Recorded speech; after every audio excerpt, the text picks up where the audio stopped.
The second book of Samuel. 2 Samuel, chapter 1. After the death of Saul, David returned from striking down the Amalekites and stayed in Ziklag 2 days. On the 3rd day, a man arrived from Saul's camp with his clothes torn and dust on his head. When he came to David, he fell to the ground to pay him honor. "Where have you come from?" David asked him. He answered, "I have escaped from the Israelite camp." "What happened?" David asked. "Tell me." "The men fled from the battle," he replied. "Many of them fell and died. And Saul and his son Jonathan are dead." Then David said to the young man who brought him the report, "How do you know that Saul and his son Jonathan are dead?" "I happened to be on Mount Gilboa," the young man said, "and there was Saul leaning on his spear with the chariots and their drivers in hot pursuit. When he turned round and saw me, he called out to me, and I said, 'What can I do?' He asked me, 'Who are you?' 'An Amalekite,' I answered. Then he said to me, 'Stand here by me and kill me. I'm in the throes of death, but I'm still alive.' So I stood beside him and killed him, because I knew that after he had fallen he could not survive. And I took the crown that was on his head and the band on his arm, and have brought them here to my lord." Then David and all the men with him took hold of their clothes and tore them. They mourned and wept and fasted till evening for Saul and his son Jonathan, and for the army of the Lord and for the nation of Israel, because they had fallen by the sword. David said to the young man who brought him the report, "Where are you from?" "I am the son of a foreigner, an Amalekite," he answered. David asked him, "Why weren't you afraid to lift your hand to destroy the Lord's anointed?" Then David called one of his men and said, "Go, strike him down." So he struck him down, and he died. For David had said to him, "Your blood be on your own head. Your own mouth testified against you when you said, 'I killed the Lord's anointed.'" David took up this lament concerning Saul and his son Jonathan, and he ordered that the people of Judah be taught this lament of the bow. It is written in the book of Jasher. "A gazelle lies slain on your heights, Israel. How the mighty have fallen! Tell it not in Gath. Proclaim it not in the streets of Ashkelon, lest the daughters of the Philistines be glad, lest the daughters of the uncircumcised rejoice. Mountains of Gilboa, may you have neither dew nor rain. May no showers fall on your terraced fields. For there the shield of the mighty was despised, the shield of Saul, no longer rubbed with oil.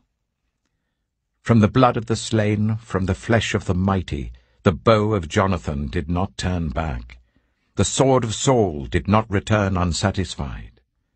Saul and Jonathan, in life they were loved and admired, and in death they were not parted. They were swifter than eagles, they were stronger than lions. Daughters of Israel, weep for Saul, who clothed you in scarlet and finery, who adorned your garments with ornaments of gold. How the mighty have fallen in battle! Jonathan lies slain on your heights. I grieve for you, Jonathan, my brother. You were very dear to me. Your love for me was wonderful, more wonderful than that of women. How the mighty have fallen! The weapons of war have perished." 2 Samuel, chapter 2. In the course of time, David inquired of the Lord. "Shall I go up to one of the towns of Judah?" he asked. The Lord said, "Go up." David asked, "Where shall I go?" "To Hebron," the Lord answered. So David went up there with his 2 wives, Ahinoam of Jezreel and Abigail, the widow of Nabal of Carmel. David also took the men who were with him, each with his family, and they settled in Hebron and its towns. Then the men of Judah came to Hebron, and there they anointed David king over the tribe of Judah. When David was told that it was the men from Jabesh-Gilead who had buried Saul, he sent messengers to them to say to them, "The Lord bless you for showing this kindness to Saul your master by burying him. May the Lord now show you kindness and faithfulness, and I too will show you the same favor because you have done this. Now then, be strong and brave, for Saul your master is dead, and the people of Judah have anointed me king over them." Meanwhile, Abner, son of Ner, the commander of Saul's army, had taken Ishbosheth, son of Saul, and brought him over to Mahanaim. He made him king over Gilead, Ashuri, and Jezreel, and also over Ephraim, Benjamin, and all Israel. Ishbosheth, son of Saul, was 40 years old when he became king over Israel, and he reigned 2 years. The tribe of Judah, however, remained loyal to David. The length of time David was king in Hebron over Judah was 7 years and 6 months. Abner, son of Ner, together with the men of Ishbosheth, son of Saul, left Mahanaim and went to Gibeon. Joab, son of Zeruiah, and David's men went out and met them at the pool of Gibeon. One group sat down on one side of the pool, and one group on the other side. Then Abner said to Joab, "Let's have some of the young men get up and fight hand to hand in front of us." "All right, let them do it," Joab said. So they stood up and were counted, 12 men for Benjamin and Ishbosheth, son of Saul, and 12 for David. Then each man grabbed his opponent by the head and thrust his dagger into his opponent's side, and they fell down together. So that place in Gibeon was called Helkath Hazurim. The battle that day was very fierce, and Abner and the Israelites were defeated by David's men. The 3 sons of Zeruiah were there, Joab, Abishai, and Asahel. Now Asahel was as fleet-footed as a wild gazelle. He chased Abner, turning neither to the right nor to the left as he pursued him. Abner looked behind him and asked, "Is that you, Asahel?" "It is," he answered. Then Abner said to him, "Turn aside to the right or to the left. Take on one of the young men and strip him of his weapons." But Asahel would not stop chasing him. Again Abner warned Asahel, "Stop chasing me. Why should I strike you down?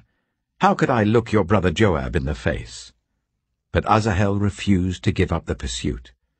So Abner thrust the butt of his spear into Asahel's stomach, and the spear came out through his back. He fell there and died on the spot. And every man stopped when he came to the place where Asahel had fallen and died. But Joab and Abishai pursued Abner, and as the sun was setting they came to the hill of Ammah, near Giah, on the way to the wasteland of Gibeon. Then the men of Benjamin rallied behind Abner. They formed themselves into a group and took their stand on top of a hill. Abner called out to Joab, "Must the sword devour forever? Don't you realize that this will end in bitterness? How long before you order your men to stop pursuing their fellow Israelites?" Joab answered, "As surely as God lives, if you had not spoken, the men would have continued pursuing them until morning." So Joab blew the trumpet, and all the troops came to a halt. They no longer pursued Israel, nor did they fight any more. All that night Abner and his men marched through the Arabah. They crossed the Jordan, continued through the morning hours, and came to Mahanaim. Then Joab stopped pursuing Abner and assembled the whole army. Besides Asahel, 19 of David's men were found missing. But David's men had killed 360 Benjaminites who were with Abner. They took Asahel and buried him in his father's tomb at Bethlehem. Then Joab and his men marched all night and arrived at Hebron by daybreak. 2 Samuel chapter 3. The war between the house of Saul and the house of David lasted a long time. David grew stronger and stronger, while the house of Saul grew weaker and weaker. Sons were born to David in Hebron. His firstborn was Amnon, the son of Ahinoam of Jezreel. His second, Chileab, the son of Abigail, the widow of Nabal of Carmel. The third, Absalom, the son of Maacah, daughter of Talmai, king of Geshur. The fourth, Adonijah, the son of Haggith. The fifth, Shephatiah, the son of Abital. And the sixth, Ithream, the son of David's wife Eglah. These were born to David in Hebron.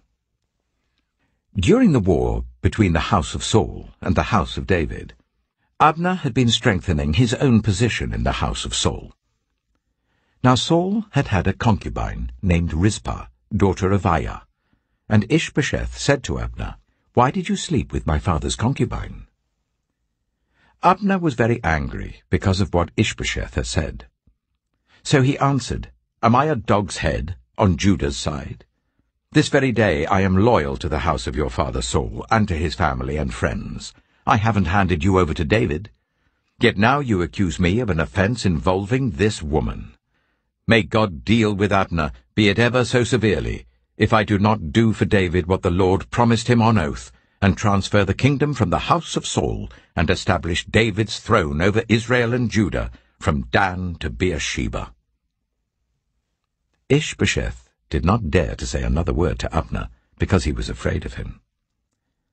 Then Abner sent messengers on his behalf to say to David, "Whose land is it? Make an agreement with me, and I will help you bring all Israel over to you." "Good," said David, "I will make an agreement with you. But I demand one thing of you. Do not come into my presence unless you bring Michal, daughter of Saul, when you come to see me." Then David sent messengers to Ishbosheth, son of Saul, demanding, "Give me my wife Michal, whom I betrothed to myself for the price of 100 Philistine foreskins." So Ishbosheth gave orders and had her taken away from her husband Paltiel, son of Laish. Her husband, however, went with her, weeping behind her all the way to Bahurim. Then Abner said to him, "Go back home." So he went back. Abner conferred with the elders of Israel and said, "For some time you have wanted to make David your king. Now do it. For the Lord promised David, 'By my servant David I will rescue my people Israel from the hand of the Philistines and from the hand of all their enemies.'" Abner also spoke to the Benjaminites in person. Then he went to Hebron to tell David everything that Israel and the whole tribe of Benjamin wanted to do. When Abner, who had 20 men with him, came to David at Hebron, David prepared a feast for him and his men. Then Abner said to David, "Let me go at once and assemble all Israel for my lord the king, so that they may make a covenant with you, and that you may rule over all that your heart desires." So David sent Abner away, and he went in peace. Just then David's men and Joab returned from a raid, and brought with them a great deal of plunder. But Abner was no longer with David in Hebron, because David had sent him away, and he had gone in peace. When Joab and all the soldiers with him arrived, he was told that Abner, son of Ner, had come to the king, and that the king had sent him away, and that he had gone in peace. So Joab went to the king and said, "What have you done? Look, Abner came to you. Why did you let him go? Now he is gone. You know Abner, son of Ner. He came to deceive you and observe your movements and find out everything you're doing." Joab then left David and sent messengers after Abner, and they brought him back from the cistern at Sirah. But David did not know it. Now when Abner returned to Hebron, Joab took him aside into an inner chamber, as if to speak with him privately. And there, to avenge the blood of his brother Asahel, Joab stabbed him in the stomach, and he died. Later, when David heard about this, he said, "I and my kingdom are forever innocent before the Lord concerning the blood of Abner, son of Ner. May his blood fall on the head of Joab and on his whole family. May Joab's family never be without someone who has a running sore or leprosy, or who leans on a crutch, or who falls by the sword, or who lacks food." Joab and his brother Abishai murdered Abner because he had killed their brother Asahel in the battle of Gibeon. Then David said to Joab and all the people with him, "Tear your clothes and put on sackcloth and walk in mourning in front of Abner. King David himself walked behind the bier. They buried Abner in Hebron, and the king wept aloud at Abner's tomb. All the people wept also. The king sang this lament for Abner. Should Abner have died as the lawless die? Your hands were not bound, your feet were not fettered. You fell as one falls before the wicked. And all the people wept over him again. Then they all came and urged David to eat something while it was still day. But David took an oath, saying, May God deal with me, be it ever so severely, if I taste bread or anything else before the sun sets. All the people took note and were pleased. Indeed, everything the king did pleased them. So on that day all the people there and all Israel knew that the king had no part in the murder of Abner, son of Ner. Then the king said to his men, Do you not realize that a commander and a great man has fallen in Israel this day? And today, though I am the anointed king, I am weak, and these sons of Zeruiah are too strong for me. May the Lord repay the evildoer according to his evil deeds. 2 Samuel chapter 4. When Ishbosheth, son of Saul, heard that Abner had died in Hebron, he lost courage, and all Israel became alarmed. Now Saul's son had 2 men who were leaders of raiding bands. One was named Baanah, and the other Rechab. They were sons of Rimmon the Beerothite, from the tribe of Benjamin. Beeroth is considered part of Benjamin because the people of Beeroth fled to Gittaim and have resided there as foreigners to this day. Jonathan, son of Saul, had a son who was lame in both feet. He was 5 years old when the news about Saul and Jonathan came from Jezreel. His nurse picked him up and fled, but as she hurried to leave, he fell and became disabled.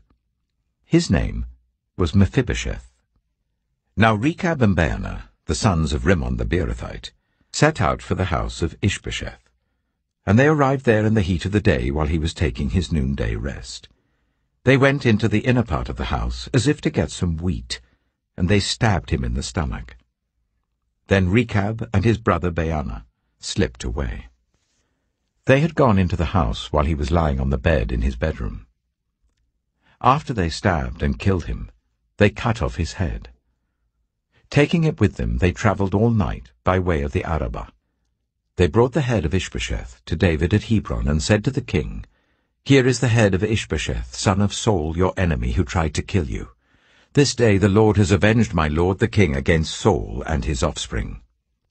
David answered Rechab and his brother Baanah, the sons of Rimmon the Beerothite, As surely as the Lord lives, who has delivered me out of every trouble, when someone told me, Saul is dead, and thought he was bringing good news, I seized him and put him to death in Ziklag.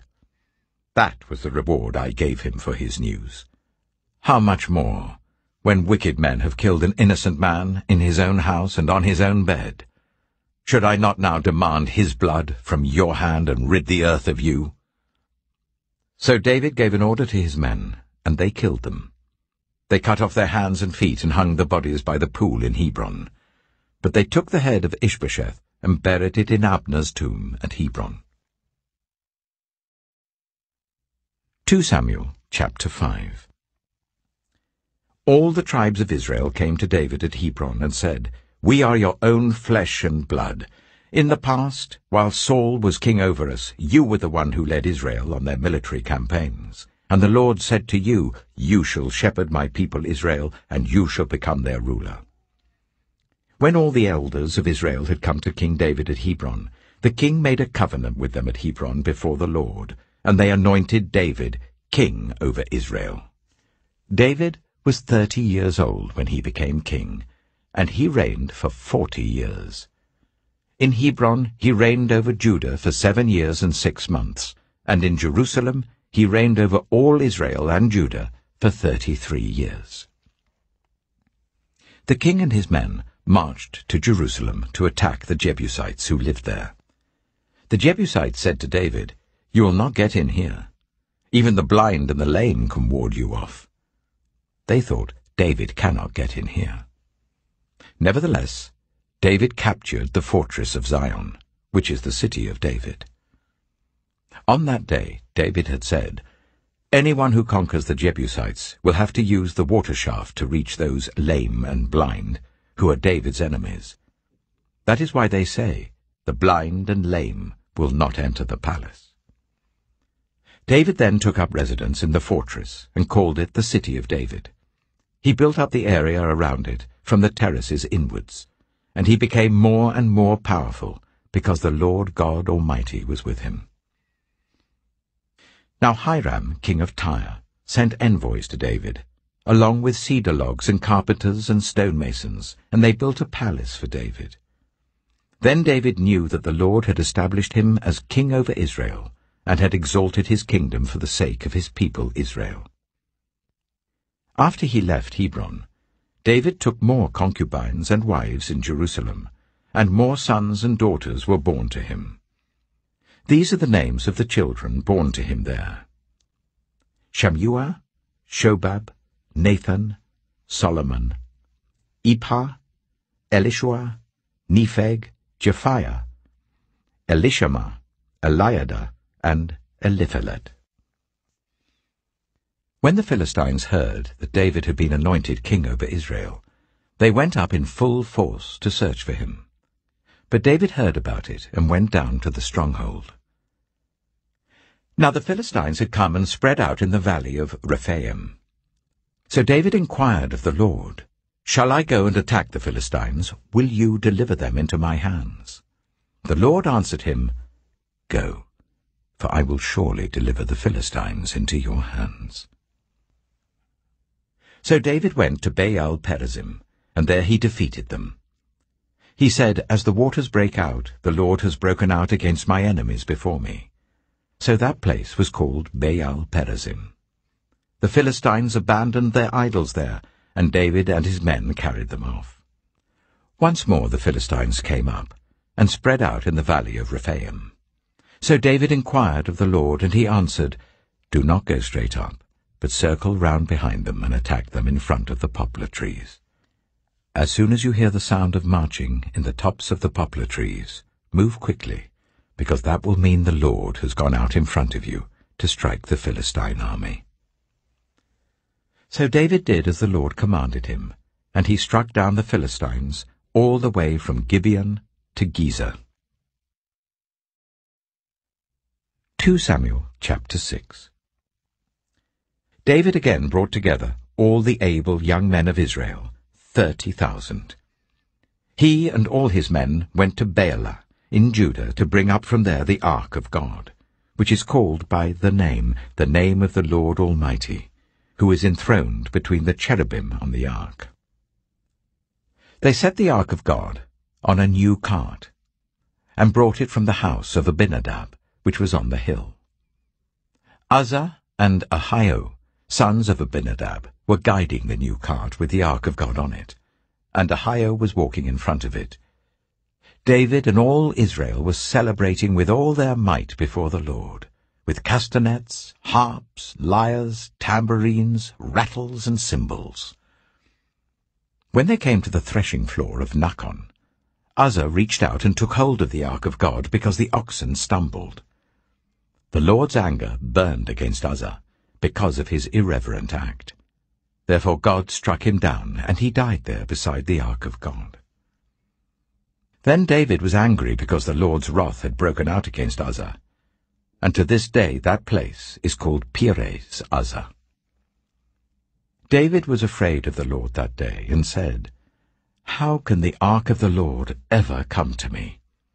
He was not willing to take the ark of the Lord to be with him in the city of David. Instead, he took it to the house of Obed-Edom, the Gittite. The ark of the Lord remained in the house of Obed-Edom the Gittite for 3 months, and the Lord blessed him and his entire household. Now King David was told, "The Lord has blessed the household of Obed-Edom, and everything he has, because of the ark of God." So David went to bring up the ark of God from the house of Obed-Edom to the city of David with rejoicing. When those who were carrying the ark of the Lord had taken 6 steps, he sacrificed a bull and a fattened calf. Wearing a linen ephod, David was dancing before the Lord with all his might, while he and all Israel were bringing up the ark of the Lord with shouts and the sound of trumpets. As the ark of the Lord was entering the city of David, Michal, daughter of Saul, watched from a window, and when she saw King David leaping and dancing before the Lord, she despised him in her heart. They brought the ark of the Lord and set it in its place inside the tent that David had pitched for it, and David sacrificed burnt offerings and fellowship offerings before the Lord. After he had finished sacrificing the burnt offerings and fellowship offerings, he blessed the people in the name of the Lord Almighty. Then he gave a loaf of bread, a cake of dates, and a cake of raisins to each person in the whole crowd of Israelites, both men and women, and all the people went to their homes. When David returned home to bless his household, Michal, daughter of Saul, came out to meet him and said, "How the king of Israel has distinguished himself today, going around half naked in full view of the slave girls of his servants, as any vulgar fellow would." David said to Michal, "It was before the Lord, who chose me rather than your father or anyone from his house when he appointed me ruler over the Lord's people Israel. I will celebrate before the Lord. I will become even more undignified than this. I will be humiliated in my own eyes. But by these slave girls you spoke of, I will be held in honor."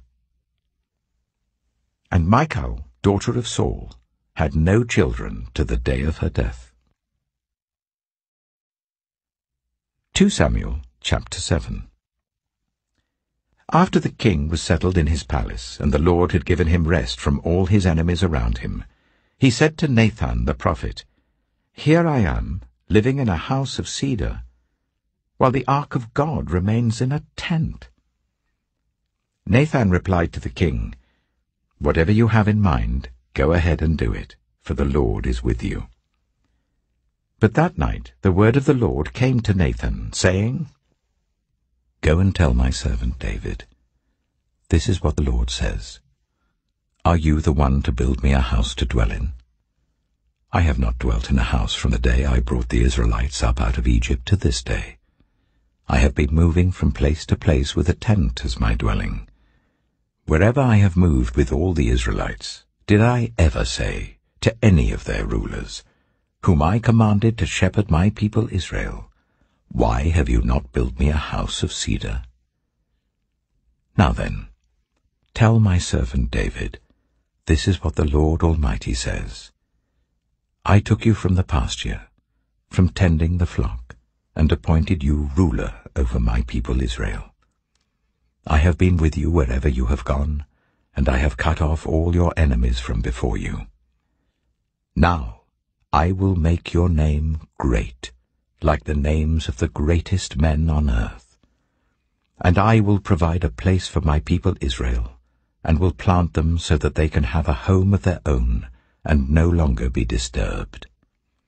Wicked people shall not oppress them any more, as they did at the beginning, and have done ever since the time I appointed leaders over my people Israel.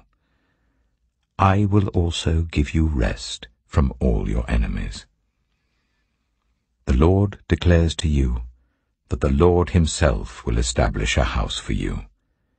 When your days are over and you rest with your ancestors, I will raise up your offspring to succeed you, your own flesh and blood, and I will establish his kingdom. He is the one who will build a house for my name, and I will establish the throne of his kingdom forever. I will be his father, and he shall be my son.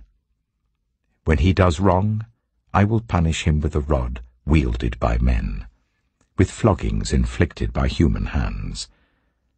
But my love will never be taken away from him, as I took it away from Saul, whom I removed from before you. Your house and your kingdom shall endure forever before me. Your throne shall be established forever."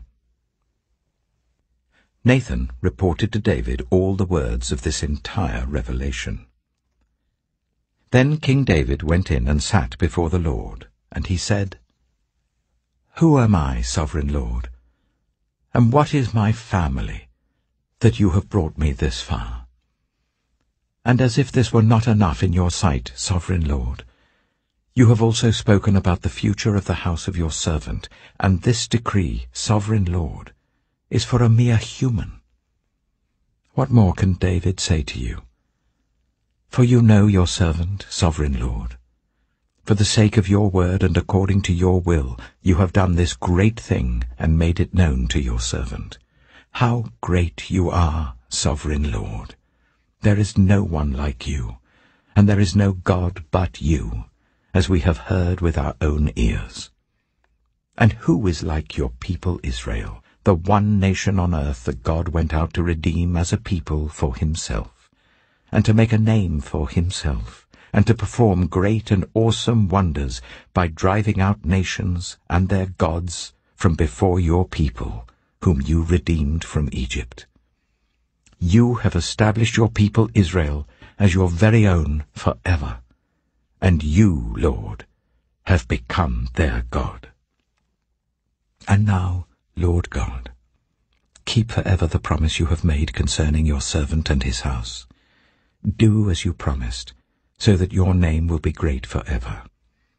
Then people will say, the Lord Almighty is God over Israel, and the house of your servant David will be established in your sight.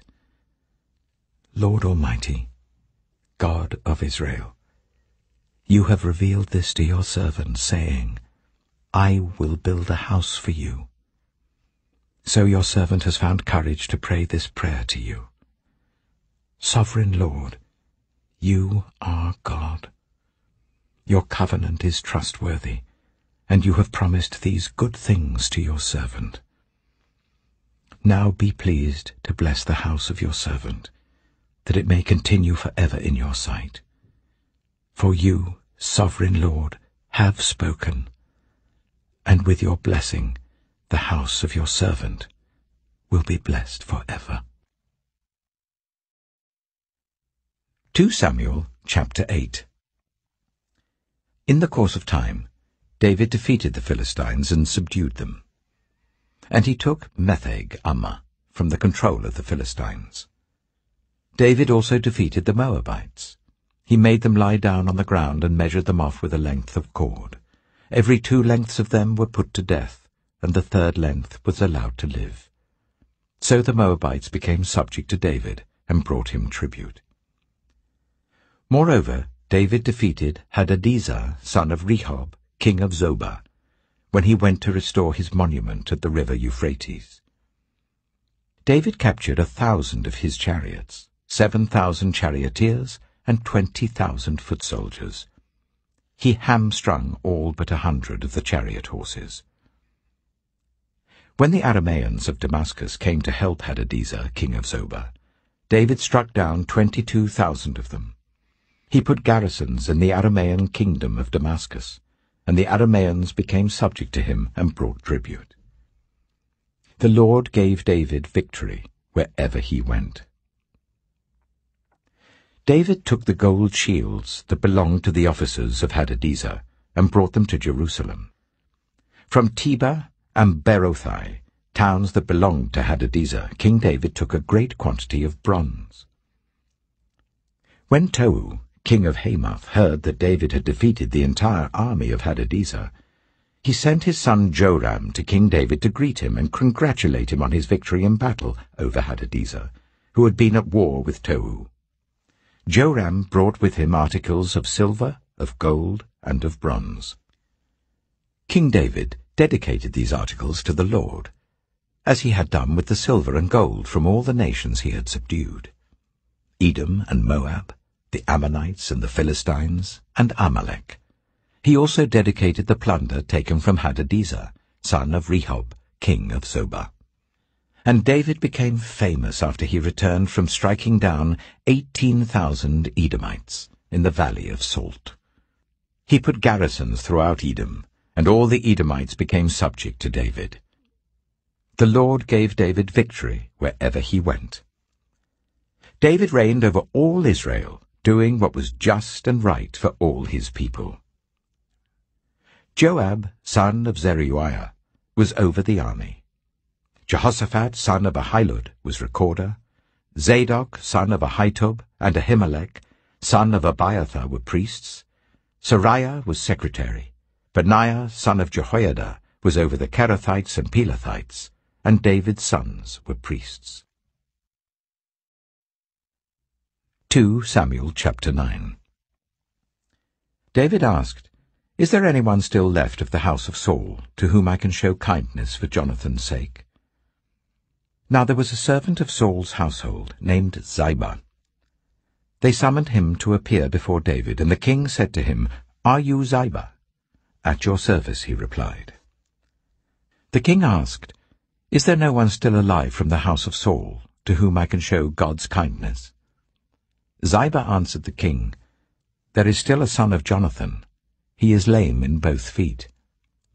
"Where is he?" the king asked.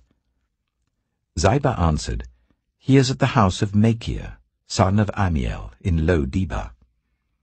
So King David had him brought from Lo-debar, from the house of Machir, son of Amiel. When Mephibosheth, son of Jonathan, the son of Saul, came to David, he bowed down to pay him honor. David said, "Mephibosheth." "At your service," he replied. "Don't be afraid," David said to him, "for I will surely show you kindness for the sake of your father Jonathan. I will restore to you all the land that belonged to your grandfather Saul, and you will always eat at my table." Mephibosheth bowed down and said, "What is your servant, that you should notice a dead dog like me?" Then the king summoned Ziba, Saul's steward, and said to him, "I have given your master's grandson everything that belonged to Saul and his family. You and your sons and your servants are to farm the land for him and bring in the crops, so that your master's grandson may be provided for. And Mephibosheth, grandson of your master, will always eat at my table." Now Ziba had 15 sons and 20 servants. Then Ziba said to the king, "Your servant will do whatever my lord the king commands his servant to do." So Mephibosheth ate at David's table like one of the king's sons. Mephibosheth had a young son named Micah, and all the members of Ziba's household were servants of Mephibosheth. And Mephibosheth lived in Jerusalem because he always ate at the king's table. He was lame in both feet. 2 Samuel chapter 10. In the course of time, the king of the Ammonites died, and his son Hanun succeeded him as king. David thought, "I will show kindness to Hanun, son of Nahash, just as his father showed kindness to me." So David sent a delegation to express his sympathy to Hanun concerning his father. When David's men came to the land of the Ammonites, the Ammonite commanders said to Hanun their lord, "Do you think David is honoring your father by sending envoys to you to express sympathy? Hasn't David sent them to you only to explore the city and spy it out and overthrow it?" So Hanun seized David's envoys, shaved off half of each man's beard, cut off their garments at the buttocks, and sent them away. When David was told about this, he sent messengers to meet the men, for they were greatly humiliated. The king said, "Stay at Jericho till your beards have grown, and then come back." When the Ammonites realized that they had become obnoxious to David, they hired 20,000 Aramean foot soldiers from Beth-rehob and Zobah, as well as the king of Maacah with 1,000 men, and also 12,000 men from Tob. On hearing this, David sent Joab out with the entire army of fighting men. The Ammonites came out and drew up in battle formation at the entrance of their city gate, while the Arameans of Zobah and Rehob and the men of Tob and Maacah were by themselves in the open country. Joab saw that there were battle lines in front of him and behind him. So he selected some of the best troops in Israel and deployed them against the Arameans. He put the rest of the men under the command of Abishai his brother, and deployed them against the Ammonites. Joab said, If the Arameans are too strong for me, then you are to come to my rescue. But if the Ammonites are too strong for you, then I will come to rescue you. Be strong, and let us fight bravely for our people and the cities of our God. The Lord will do what is good in his sight." Then Joab and the troops with him advanced to fight the Arameans, and they fled before him. When the Ammonites realized that the Arameans were fleeing, they fled before Abishai and went inside the city. So Joab returned from fighting the Ammonites and came to Jerusalem. After the Arameans saw that they had been routed by Israel, they regrouped. Hadadezer had Arameans brought from beyond the river Euphrates. They went to Helam, with Shobach the commander of Hadadezer's army leading them. When David was told of this, he gathered all Israel, crossed the Jordan, and went to Helam. The Arameans formed their battle lines to meet David and fought against him. But they fled before Israel, and David killed 700 of their charioteers and 40,000 of their foot soldiers. He also struck down Shobach, the commander of their army, and he died there. When all the kings who were vassals of Hadadezer saw that they had been routed by Israel, they made peace with the Israelites and became subject to them. So the Arameans were afraid to help the Ammonites any more. 2 Samuel chapter 11. In the spring, at the time when kings go off to war, David sent Joab out with the king's men and the whole Israelite army. They destroyed the Ammonites and besieged Rabbah, but David remained in Jerusalem. One evening, David got up from his bed and walked around on the roof of the palace. From the roof, he saw a woman washing. The woman was very beautiful, and David sent someone to find out about her. The man said, "She is Bathsheba, the daughter of Eliam, and the wife of Uriah the Hittite." Then David sent messengers to get her. She came to him, and he slept with her. Now she was purifying herself from her monthly uncleanness. Then she went back home. The woman conceived and sent word to David, saying, "I am pregnant." So David sent this word to Joab, "Send me Uriah the Hittite." And Joab sent him to David. When Uriah came to him, David asked him how Joab was, how the soldiers were, and how the war was going. Then David said to Uriah, "Go down to your house and wash your feet." So Uriah left the palace, and a gift from the king was sent after him. But Uriah slept at the entrance to the palace with all his master's servants, and did not go down to his house. David was told Uriah did not go home. So he asked Uriah, "Haven't you just come from a military campaign? Why didn't you go home?" Uriah said to David, "The ark and Israel and Judah are staying in tents, and my commander Joab and my lord's men are camped in the open country. How could I go to my house to eat and drink and make love to my wife?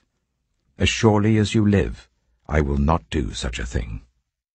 Then David said to him, "Stay here one more day, and tomorrow I will send you back." So Uriah remained in Jerusalem that day and the next. At David's invitation, he ate and drank with him, and David made him drunk. But in the evening Uriah went out to sleep on his mat among his master's servants. He did not go home. In the morning, David wrote a letter to Joab and sent it with Uriah. In it he wrote, "Put Uriah out in front, where the fighting is fiercest. Then withdraw from him, so that he will be struck down and die." So while Joab had the city under siege, he put Uriah at a place where he knew the strongest defenders were. When the men of the city came out and fought against Joab, some of the men in David's army fell. Moreover, Uriah the Hittite died. Joab sent David a full account of the battle. He instructed the messenger, "When you have finished giving the king this account of the battle, the king's anger may flare up, and he may ask you, 'Why did you get so close to the city to fight? Didn't you know they would shoot arrows from the wall?' Who killed Abimelech, son of Jerubesheth? Didn't a woman drop an upper millstone on him from the wall so that he died in Thebez? Why did you get so close to the wall? If he asks you this, then say to him, Moreover, your servant Uriah the Hittite is dead. The messenger set out, and when he arrived he told David everything Joab had sent him to say. The messenger said to David, The men overpowered us and came out against us in the open, but we drove them back to the entrance of the city gate. Then the archers shot arrows at your servants from the wall, and some of the king's men died. Moreover, your servant Uriah the Hittite is dead. David told the messenger, Say this to Joab. Don't let this upset you. The sword devours one as well as another. Press the attack against the city and destroy it. Say this to encourage Joab. When Uriah's wife heard that her husband was dead, she mourned for him. After the time of mourning was over, David had her brought to his house, and she became his wife and bore him a son. But the thing David had done displeased the Lord. 2 Samuel chapter 12. The Lord sent Nathan to David. When he came to him, he said, There were 2 men in a certain town, one rich and the other poor. The rich man had a very large number of sheep and cattle, but the poor man had nothing except one little ewe lamb that he had bought. He raised it, and it grew up with him and his children. It shared his food, drank from his cup, and even slept in his arms. It was like a daughter to him. Now a traveller came to the rich man, but the rich man refrained from taking one of his own sheep or cattle to prepare a meal for the traveller who had come to him. Instead, he took the ewe lamb that belonged to the poor man and prepared it for the one who had come to him.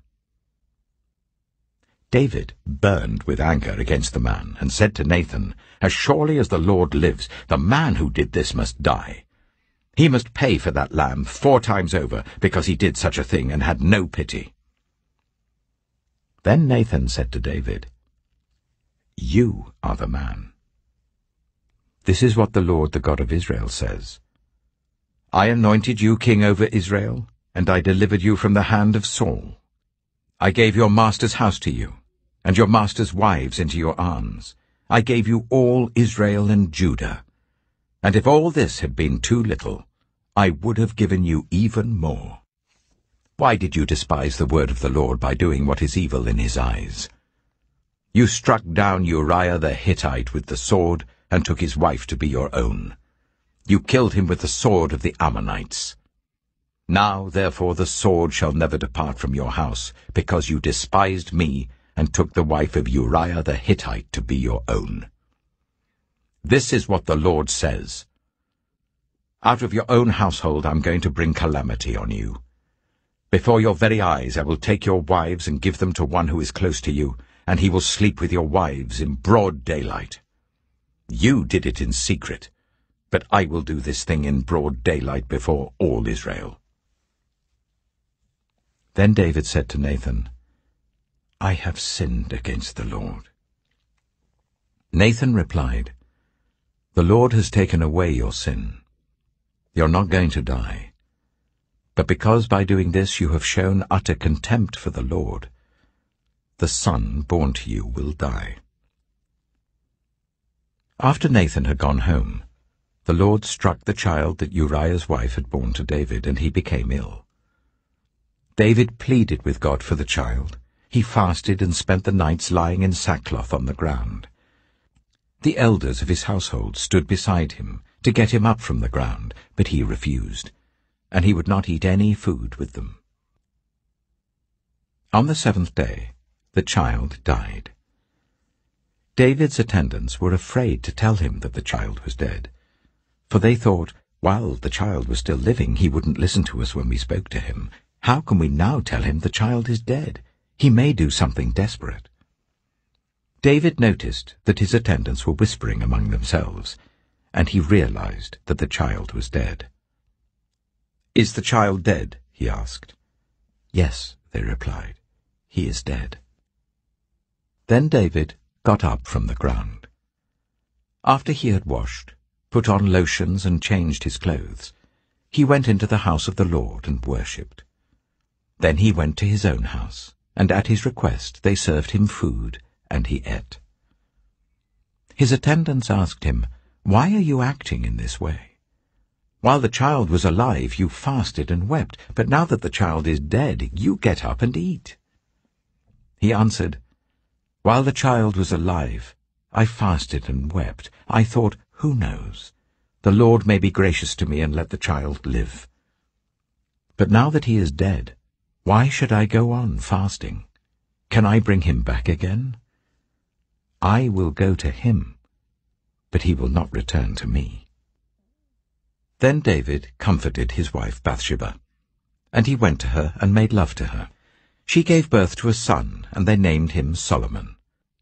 The Lord loved him, and because the Lord loved him, he sent word through Nathan the prophet to name him Jedidiah. Meanwhile, Joab fought against Rabbah of the Ammonites and captured the royal citadel. Joab then sent messengers to David, saying, "I have fought against Rabbah and taken its water supply. Now muster the rest of the troops and besiege the city and capture it. Otherwise I shall take the city, and it will be named after me." So David mustered the entire army and went to Rabbah, and attacked and captured it. David took the crown from their king's head, and it was placed on his own head. It weighed 1 talent of gold, and it was set with precious stones. David took a great quantity of plunder from the city, and brought out the people who were there, consigning them to labor with saws and with iron picks and axes, and he made them work at brickmaking. David did this to all the Ammonite towns. Then he and his entire army returned to Jerusalem. 2 Samuel chapter 13.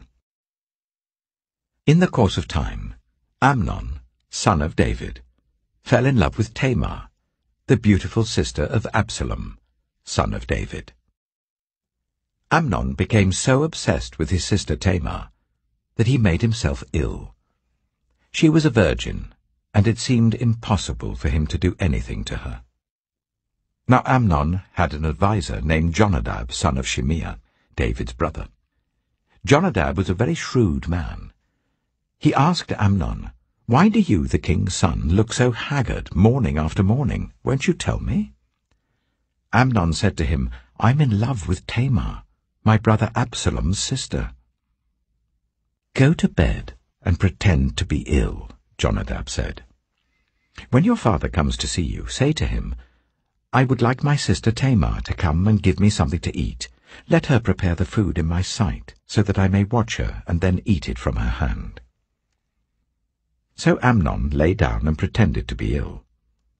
When the king came to see him, Amnon said to him, "I would like my sister Tamar to come and make some special bread in my sight, so that I may eat from her hand."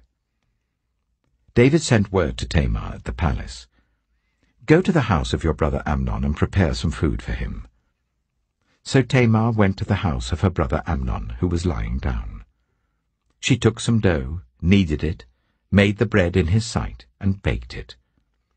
Then she took the pan and served him the bread, but he refused to eat. "Send everyone out of here," Amnon said. So everyone left him. Then Amnon said to Tamar, "Bring the food here into my bedroom, so that I may eat it from your hand."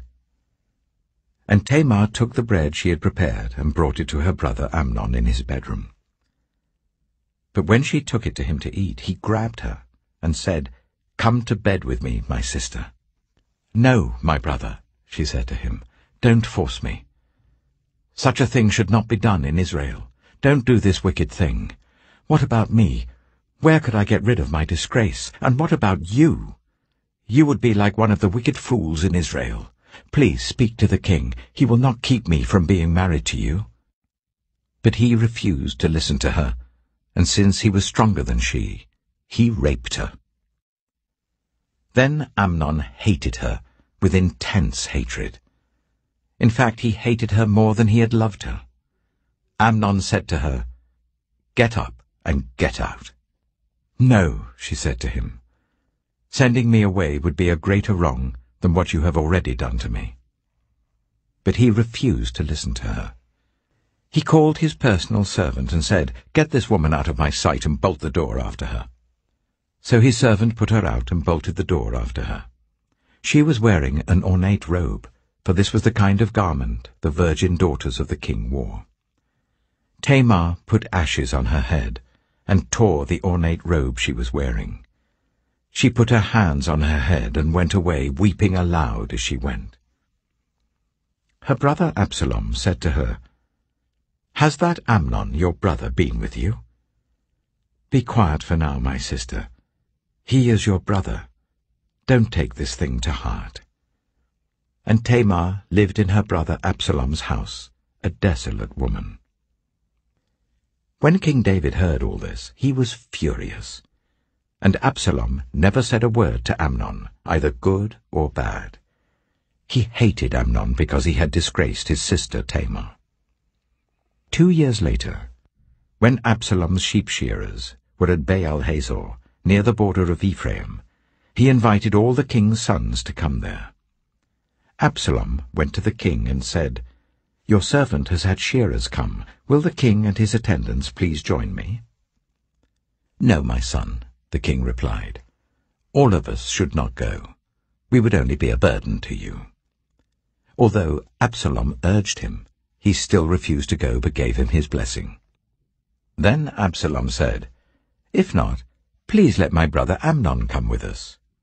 The king asked him, "Why should he go with you?" But Absalom urged him. So he sent with him Amnon and the rest of the king's sons. Absalom ordered his men, "Listen, when Amnon is in high spirits from drinking wine, and I say to you, 'Strike Amnon down,' then kill him. Don't be afraid. Haven't I given you this order? Be strong and brave." So Absalom's men did to Amnon what Absalom had ordered. Then all the king's sons got up, mounted their mules, and fled. While they were on their way, the report came to David, "Absalom has struck down all the king's sons. Not one of them is left." The king stood up, tore his clothes, and lay down on the ground, and all his attendants stood by with their clothes torn. But Jonadab, son of Shimeah, David's brother, said, "My lord should not think that they killed all the princes. Only Amnon is dead." This has been Absalom's express intention ever since the day that Amnon raped his sister Tamar. My lord the king should not be concerned about the report that all the king's sons are dead. Only Amnon is dead. Meanwhile, Absalom had fled. Now the man standing watch looked up and saw many people on the road west of him coming down the side of the hill. The watchman went and told the king, "I see men in the direction of Horonaim on the side of the hill." Jonadab said to the king, "See, the king's sons have come. It has happened just as your servant said." As he finished speaking, the king's sons came in, wailing loudly. The king, too, and all his attendants wept very bitterly. Absalom fled and went to Talmai, son of Ammihud, the king of Geshur. But King David mourned many days for his son. After Absalom fled and went to Geshur, he stayed there for 3 years, and King David longed to go to Absalom, for he was consoled concerning Amnon's death. 2 Samuel chapter 14. Joab, son of Zeruiah, knew that the king's heart longed for Absalom. So Joab sent someone to Tekoa, and had a wise woman brought from there. He said to her, "Pretend you are in mourning. Dress in mourning clothes, and don't use any cosmetic lotions. Act like a woman who has spent many days grieving for the dead. Then go to the king and speak these words to him." And Joab put the words in her mouth. When the woman from Tekoa went to the king, she fell with her face to the ground to pay him honor, and she said, "Help me, your majesty." The king asked her, "What is troubling you?" She said, "I am a widow. My husband is dead." I, your servant, had 2 sons. They got into a fight with each other in the field, and no one was there to separate them. One struck the other and killed him. Now the whole clan has risen up against your servant. They say, 'Hand over the one who struck his brother down, so that we may put him to death for the life of his brother whom he killed. Then we will get rid of the heir as well.' They would put out the only burning coal I have left, leaving my husband neither name nor descendant on the face of the earth." The king said to the woman, "Go home, and I will issue an order on your behalf." But the woman from Tekoa said to him, "Let my lord the king pardon me and my family, and let the king and his throne be without guilt." The king replied, "If anyone says anything to you, bring them to me, and they will not bother you again." She said, "Then let the king invoke the Lord his God, to prevent the avenger of blood from adding to this destruction, so that my son shall not be destroyed." "As surely as the Lord lives," he said, "not one hair of your son's head will fall to the ground." Then the woman said, "Let your servant speak a word to my lord the king." "Speak," he replied. The woman said, "Why then have you devised a thing like this against the people of God? When the king says this, does he not convict himself? For the king has not brought back his banished son. Like water spilled on the ground, which cannot be recovered, so we must die. But that is not what God desires. Rather he devises ways so that a banished person does not remain banished from him. And now I have come to say this to my lord the king, because the people have made me afraid. Your servant thought, 'I will speak to the king. Perhaps he will grant his servant's request. Perhaps the king will agree to deliver his servant from the hand of the man who is trying to cut off both me and my son from God's inheritance.' And now your servant says, 'May the word of my lord the king secure my inheritance, for my lord the king is like an angel of God in discerning good and evil. May the Lord your God be with you.'" Then the king said to the woman, "Don't keep from me the answer to what I am going to ask you." "Let my lord the king speak," the woman said. The king asked, "Isn't the hand of Joab with you in all this?" The woman answered, "As surely as you live, my lord the king, no one can turn to the right or to the left from anything my lord the king says. Yes, it was your servant Joab who instructed me to do this, and who put all these words into the mouth of your servant. Your servant Joab did this to change the present situation. My lord has wisdom like that of an angel of God. He knows everything that happens in the land." The king said to Joab, "Very well, I will do it. Go, bring back the young man Absalom." Joab fell with his face to the ground to pay him honor, and he blessed the king. Joab said, "Today your servant knows that he has found favor in your eyes, my lord the king, because the king has granted his servant's request." Then Joab went to Geshur and brought Absalom back to Jerusalem. But the king said, "He must go to his own house. He must not see my face." So Absalom went to his own house and did not see the face of the king. In all Israel there was not a man so highly praised for his handsome appearance as Absalom. From the top of his head to the sole of his foot there was no blemish in him. Whenever he cut the hair of his head, he used to cut his hair once a year because it became too heavy for him, he would weigh it, and its weight was 200 shekels by the royal standard. 3 sons and a daughter were born to Absalom. His daughter's name was Tamar, and she became a beautiful woman. Absalom lived for 2 years in Jerusalem without seeing the king's face. Then Absalom sent for Joab in order to send him to the king, but Joab refused to come to him. So he sent a second time, but he refused to come. Then he said to his servants, "Look, Joab's field is next to mine, and he has barley there. Go and set it on fire." So Absalom's servants set the field on fire. Then Joab did go to Absalom's house, and he said to him, "Why have your servants set my field on fire?" Absalom said to Joab, "Look, I sent word to you and said, 'Come here so that I can send you to the king to ask, why have I come from Geshur? It would be better for me if I were still there. Now then, I want to see the king's face, and if I'm guilty of anything, let him put me to death.'" So Joab went to the king and told him this. Then the king summoned Absalom, and he came in and bowed down with his face to the ground before the king, and the king kissed Absalom. 2 Samuel chapter 15. In the course of time, Absalom provided himself with a chariot and horses, and with 50 men to run ahead of him. He would get up early and stand by the side of the road leading to the city gate. Whenever anyone came with a complaint to be placed before the king for a decision, Absalom would call out to him, "What town are you from?" He would answer, "Your servant is from one of the tribes of Israel." Then Absalom would say to him, "Look, your claims are valid and proper, but there is no representative of the king to hear you."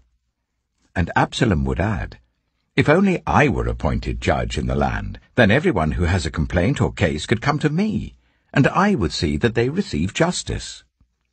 Also, whenever anyone approached him to bow down before him, Absalom would reach out his hand, take hold of him, and kiss him. Absalom behaved in this way towards all the Israelites who came to the king asking for justice, and so he stole the hearts of the people of Israel. At the end of 4 years, Absalom said to the king, "Let me go to Hebron and fulfill a vow I made to the Lord. While your servant was living in Geshur in Aram, I made this vow. If the Lord takes me back to Jerusalem, I will worship the Lord in Hebron." The king said to him, "Go in peace." So he went to Hebron.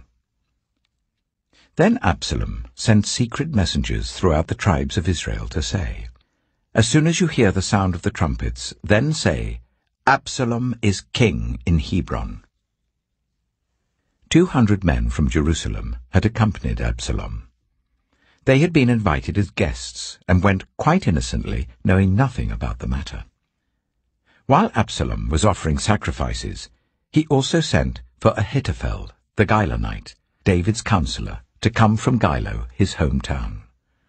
And so the conspiracy gained strength, and Absalom's following kept on increasing. A messenger came and told David, "The hearts of the people of Israel are with Absalom." Then David said to all his officials who were with him in Jerusalem, "Come, we must flee, or none of us will escape from Absalom. We must leave immediately, or he will move quickly to overtake us and bring ruin on us, and put the city to the sword." The king's officials answered him, "Your servants are ready to do whatever our lord the king chooses." The king set out, with his entire household following him. But he left 10 concubines to take care of the palace. So the king set out, with all the people following him, and they halted at the edge of the city. All his men marched past him, along with all the Kerethites and the Pelethites, and all the 600 Gittites who had accompanied him from Gath marched before the king. The king said to Ittai the Gittite, "Why should you come along with us? Go back and stay with King Absalom. You are a foreigner, an exile from your homeland. You came only yesterday. And today shall I make you wander about with us, when I do not know where I am going? Go back and take your people with you. May the Lord show you kindness and faithfulness." But Ittai replied to the king, "As surely as the Lord lives, and as my lord the king lives, wherever my lord the king may be, whether it means life or death, there will your servant be." David said to Ittai, "Go ahead, march on." So Ittai the Gittite marched on with all his men and the families that were with him. The whole countryside wept aloud as all the people passed by. The king also crossed the Kidron Valley, and all the people moved on towards the wilderness. Zadok was there too, and all the Levites who were with him were carrying the Ark of the Covenant of God. They set down the ark of God, and Abiathar offered sacrifices until all the people had finished leaving the city. Then the king said to Zadok, "Take the ark of God back into the city. If I find favor in the Lord's eyes, he will bring me back and let me see it and his dwelling place again. But if he says, I am not pleased with you, then I am ready. Let him do to me whatever seems good to him." The king also said to Zadok the priest, "Do you understand? Go back to the city with my blessing. Take your son Ahimaaz with you, and also Abiathar's son Jonathan. You and Abiathar return with your 2 sons. I will wait at the fords in the wilderness until word comes from you to inform me." So Zadok and Abiathar took the ark of God back to Jerusalem and stayed there. But David continued up the Mount of Olives, weeping as he went. His head was covered, and he was barefoot. All the people with him covered their heads too, and were weeping as they went up. Now David had been told Ahithophel is among the conspirators with Absalom. So David prayed, "Lord, turn Ahithophel's counsel into foolishness." When David arrived at the summit, where people used to worship God, Hushai the Archite was there to meet him, his robe torn and dust on his head. David said to him, "If you go with me, you will be a burden to me. But if you return to the city and say to Absalom, 'Your Majesty, I will be your servant. I was your father's servant in the past, but now I will be your servant,' then you can help me by frustrating Ahithophel's advice. Won't the priests Zadok and Abiathar be there with you? Tell them anything you hear in the king's palace." Their 2 sons, Ahimaaz son of Zadok and Jonathan son of Abiathar, are there with them. Send them to me with anything you hear." So Hushai, David's confidant, arrived at Jerusalem as Absalom was entering the city. 2 Samuel chapter 16. When David had gone a short distance beyond the summit, there was Ziba, the steward of Mephibosheth, waiting to meet him. He had a string of donkeys saddled and loaded with 200 loaves of bread, 100 cakes of raisins, 100 cakes of figs, and a skin of wine. The king asked Ziba, "Why have you brought these?" Ziba answered, "The donkeys are for the king's household to ride on, the bread and fruit are for the men to eat, and the wine is to refresh those who become exhausted in the wilderness." The king then asked, "Where is your master's grandson?" Ziba said to him, "He is staying in Jerusalem because he thinks, 'Today the Israelites will restore to me my grandfather's kingdom.'" Then the king said to Ziba, "All that belonged to Mephibosheth is now yours." "I humbly bow," Ziba said. "May I find favor in your eyes, my lord the king." As King David approached Bahurim, a man from the same clan as Saul's family came out from there. His name was Shimei, the son of Jirah, and he cursed as he came out. He pelted David and all the king's officials with stones, though all the troops and the special guard were on David's right and left.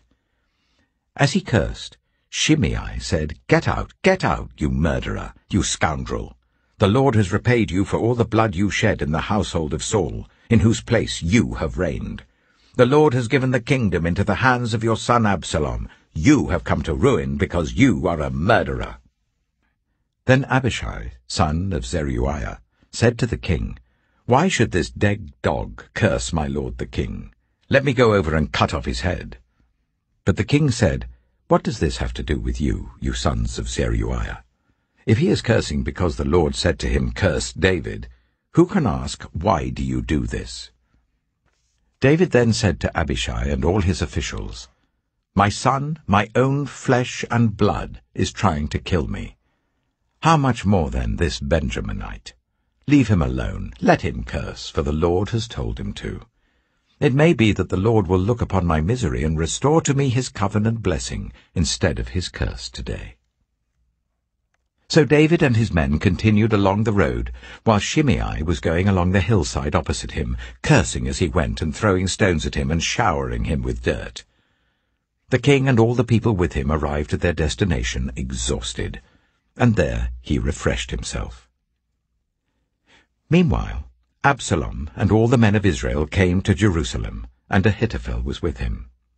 Then Hushai the Archite, David's confidant, went to Absalom and said to him, "Long live the king! Long live the king!" Absalom said to Hushai, "So this is the love you show your friend?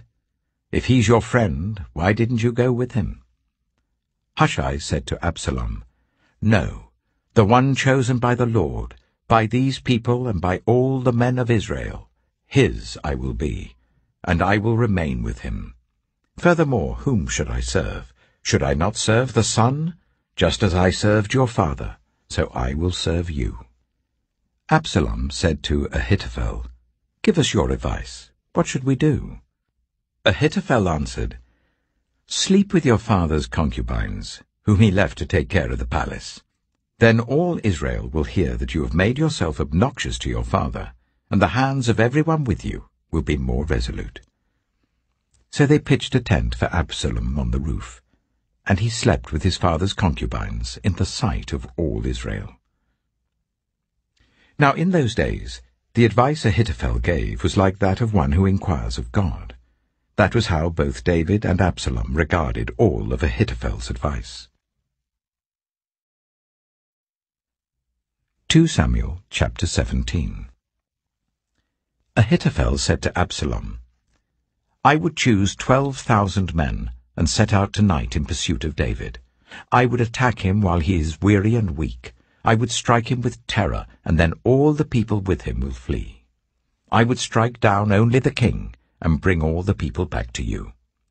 The death of the man you seek will mean the return of all. All the people will be unharmed." This plan seemed good to Absalom and to all the elders of Israel.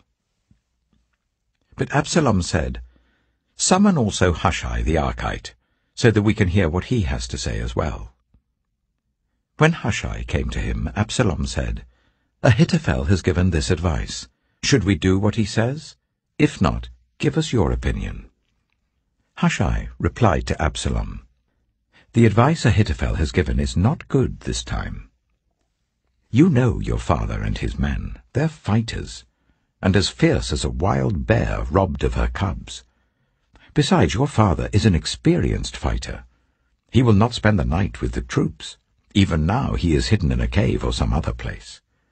If he should attack your troops first, whoever hears about it will say, 'There has been a slaughter among the troops who follow Absalom.'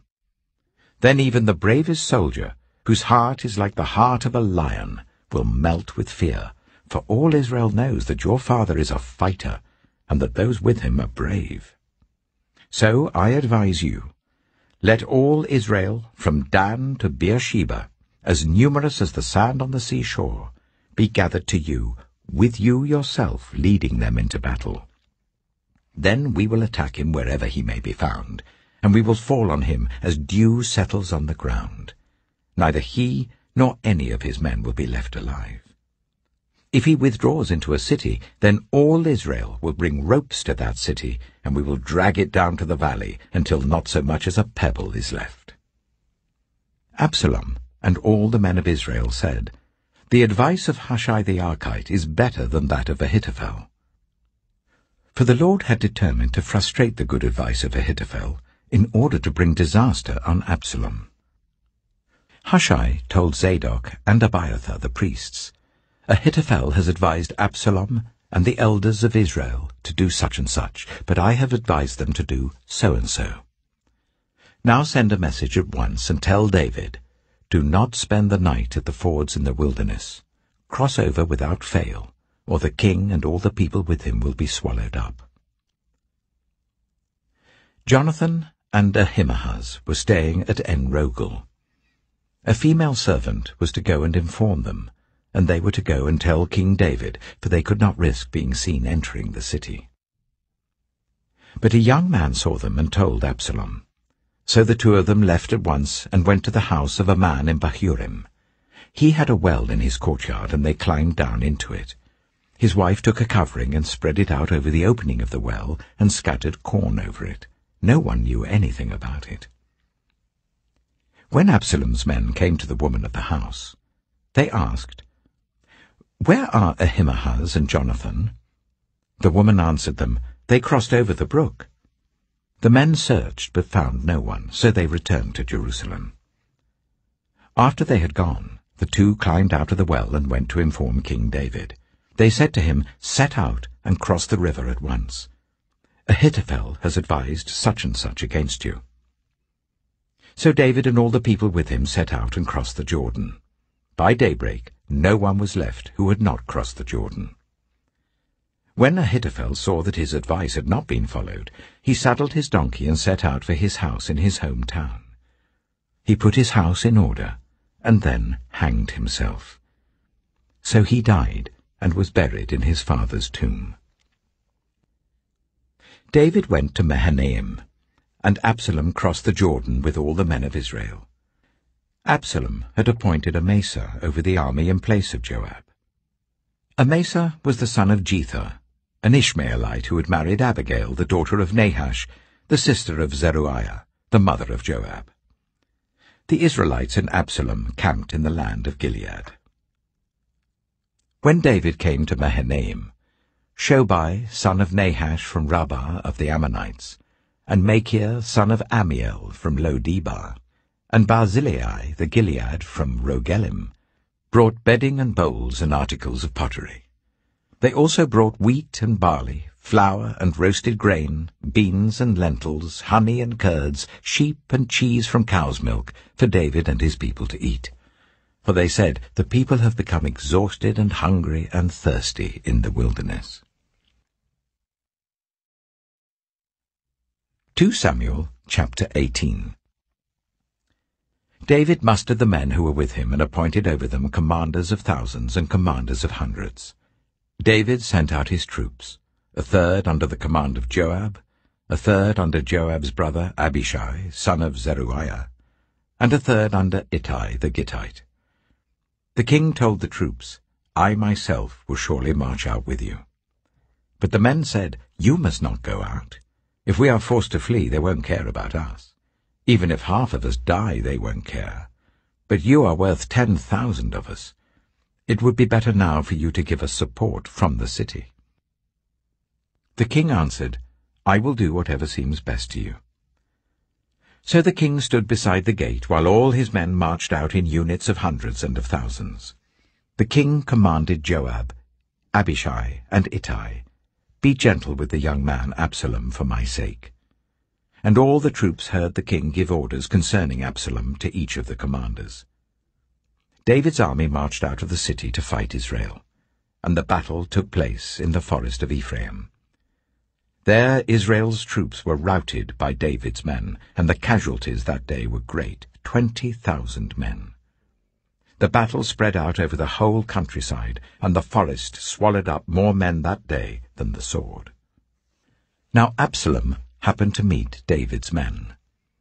He was riding his mule, and as the mule went under the thick branches of a large oak, Absalom's hair got caught in the tree. He was left hanging in mid-air while the mule he was riding kept on going. When one of the men saw what had happened, he told Joab, "I have just seen Absalom hanging in an oak tree." Joab said to the man who had told him this, "What? You saw him? Why didn't you strike him to the ground right there? Then I would have had to give you 10 shekels of silver and a warrior's belt." But the man replied, "Even if 1,000 shekels were weighed out into my hands, I would not lay a hand on the king's son. In our hearing, the king commanded you and Abishai and Ittai, protect the young man Absalom for my sake. And if I had put my life in jeopardy, and nothing is hidden from the king, you would have kept your distance from me." Joab said, "I'm not going to wait like this for you." So he took 3 javelins in his hand and plunged them into Absalom's heart while Absalom was still alive in the oak tree. And 10 of Joab's armor-bearers surrounded Absalom, struck him, and killed him. Then Joab sounded the trumpet, and the troops stopped pursuing Israel, for Joab halted them. They took Absalom, threw him into a big pit in the forest, and piled up a large heap of rocks over him. Meanwhile, all the Israelites fled to their homes. During his lifetime, Absalom had taken a pillar and erected it in the king's valley as a monument to himself, for he thought, "I have no son to carry on the memory of my name." He named the pillar after himself, and it is called Absalom's monument to this day. Now Ahimaaz, son of Zadok, said, "Let me run and take the news to the king that the Lord has vindicated him by delivering him from the hand of his enemies." "You are not the one to take the news today," Joab told him. "You may take the news another time, but you must not do so today, because the king's son is dead." Then Joab said to the Cushite, "Go tell the king what you have seen." The Cushite bowed down before Joab and ran off. Ahimaaz, son of Zadok, again said to Joab, "Come what may, please let me run behind the Cushite." But Joab replied, "My son, why do you want to go? You don't have any news that will bring you a reward." He said, "Come what may, I want to run." So Joab said, "Run." Then Ahimaaz ran by the way of the plain and outran the Cushite. While David was sitting between the inner and outer gates, the watchman went up to the roof of the gateway by the wall. As he looked out, he saw a man running alone. The watchman called out to the king and reported it. The king said, "If he is alone, he must have good news." And the runner came closer and closer. Then the watchman saw another runner, and he called down to the gatekeeper, "Look, another man running alone." The king said, "He must be bringing good news too." The watchman said, "It seems to me that the first one runs like Ahimaaz, son of Zadok." "He's a good man," the king said. "He comes with good news." Then Ahimaaz called out to the king, "All is well." He bowed down before the king with his face to the ground and said, "Praise be to the Lord your God. He has delivered up those who lifted their hands against my lord the king." The king asked, "Is the young man Absalom safe?" Ahimaaz answered, "I saw great confusion, just as Joab was about to send the king's servant and me, your servant, but I don't know what it was." The king said, "Stand aside and wait here." So he stepped aside and stood there. Then the Cushite arrived and said, "My lord the king, hear the good news. The Lord has vindicated you today by delivering you from the hand of all who rose up against you." The king asked the Cushite, "Is the young man Absalom safe?" The Cushite replied, "May the enemies of my lord the king and all who rise up to harm you be like that young man." The king was shaken. He went up to the room over the gateway and wept. As he went, he said, "Oh, my son Absalom, my son Absalom! If only I had died instead of you, O Absalom, my son, my son." 2 Samuel chapter 19. Joab was told, "The king is weeping and mourning for Absalom." And for the whole army, the victory that day was turned into mourning, because on that day the troops heard it said, "The king is grieving for his son." The men stole into the city that day, as men steal in who are ashamed when they flee from battle. The king covered his face and cried out, "Oh, my son Absalom! Oh, Absalom, my son, my son!" Then Joab went into the house to the king and said, "Today you have humiliated all your men who have just saved your life, and the lives of your sons and daughters, and the lives of your wives and concubines. You love those who hate you, and hate those who love you. You have made it clear today that the commanders and their men mean nothing to you. I see that you would be pleased if Absalom were alive today and all of us were dead. Now go out and encourage your men. I swear by the Lord that if you don't go out, not a man will be left with you by nightfall. This will be worse for you than all the calamities that have come on you from your youth till now." So the king got up and took his seat in the gateway. When the men were told, "The king is sitting in the gateway," they all came before him. Meanwhile, the Israelites had fled to their homes. Throughout the tribes of Israel, all the people were arguing among themselves, saying, "The king delivered us from the hand of our enemies. He is the one who rescued us from the hand of the Philistines. But now he has fled the country to escape from Absalom, and Absalom, whom we anointed to rule over us, has died in battle. So why do you say nothing about bringing the king back?"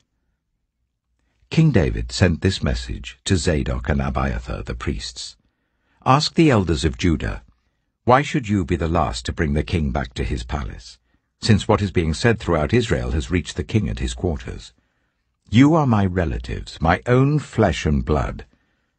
So why should you be the last to bring back the king?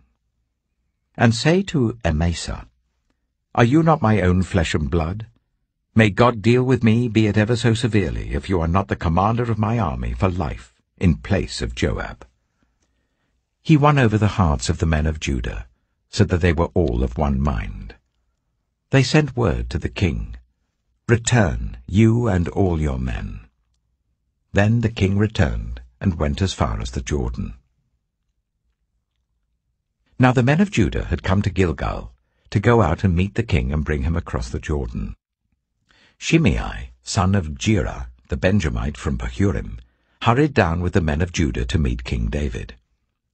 With him were 1,000 Benjaminites, along with Ziba, the steward of Saul's household, and his 15 sons and 20 servants. They rushed to the Jordan where the king was. They crossed at the ford to take the king's household over, and to do whatever he wished. When Shimei, son of Gera, crossed the Jordan, he fell prostrate before the king, and said to him, "May my lord not hold me guilty. Do not remember how your servant did wrong on the day my lord the king left Jerusalem. May the king put it out of his mind. For I, your servant, know that I have sinned. But today I have come here as the first from the tribes of Joseph, to come down and meet my lord the king." Then Abishai, son of Zeruiah, said, "Shouldn't Shimei be put to death for this? He cursed the Lord's anointed." David replied, "What does this have to do with you, you sons of Zeruiah? What right do you have to interfere? Should anyone be put to death in Israel today? Don't I know that today I am king over Israel?" So the king said to Shimei, "You shall not die." And the king promised him on oath. Mephibosheth, Saul's grandson, also went down to meet the king. He had not taken care of his feet or trimmed his moustache or washed his clothes from the day the king left until the day he returned safely. When he came from Jerusalem to meet the king asked him, "Why didn't you go with me, Mephibosheth?" He said, "My lord the king, since I, your servant, am lame, I said, I will have my donkey saddled and will ride on it, so that I can go with the king. But Ziba my servant betrayed me, and he has slandered your servant to my lord the king. My lord the king is like an angel of God, so do whatever you wish. All my grandfather's descendants deserved nothing but death from my lord the king, but you gave your servant a place among those who eat at your table. So what right do I have to make any more appeals to the king?" The king said to him, "Why say more? I order you and Ziba to divide the land." Mephibosheth said to the king, "Let him take everything, now that my lord the king has returned home safely." Barzillai the Gileadite also came down from Rogelim to cross the Jordan with the king, and to send him on his way from there. Now Barzillai was very old, 80 years of age. He had provided for the king during his stay in Mahanaim, for he was a very wealthy man. The king said to Barzillai, "Cross over with me and stay with me in Jerusalem, and I will provide for you." But Barzillai answered the king, "How many more years shall I live, that I should go up to Jerusalem with the king? I am now 80 years old. Can I tell the difference between what is enjoyable and what is not? Can your servant taste what he eats and drinks? Can I still hear the voices of male and female singers? Why should your servant be an added burden to my lord the king? Your servant will cross over the Jordan with the king for a short distance. But why should the king reward me in this way? Let your servant return, that I may die in my own town near the tomb of my father and mother. But here is your servant Kimham. Let him cross over with my lord the king. Do for him whatever you wish. The king said, Kimham shall cross over with me, and I will do for him whatever you wish. And anything you desire from me I will do for you. So all the people crossed the Jordan, and then the king crossed over. The king kissed Barzillai and bade him farewell, and Barzillai returned to his home. When the king crossed over to Gilgal, Kimham crossed with him. All the troops of Judah and half the troops of Israel had taken the king over. Soon all the men of Israel were coming to the king and saying to him, Why did our brothers, the men of Judah, steal the king away and bring him and his household across the Jordan, together with all his men? All the men of Judah answered the men of Israel, We did this because the king is closely related to us. Why are you angry about it? Have we eaten any of the king's provisions? Have we taken anything for ourselves?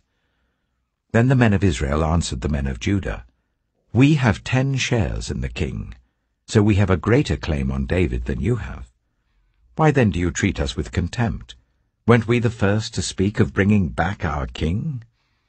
But the men of Judah pressed their claims even more forcefully than the men of Israel. 2 Samuel chapter 20.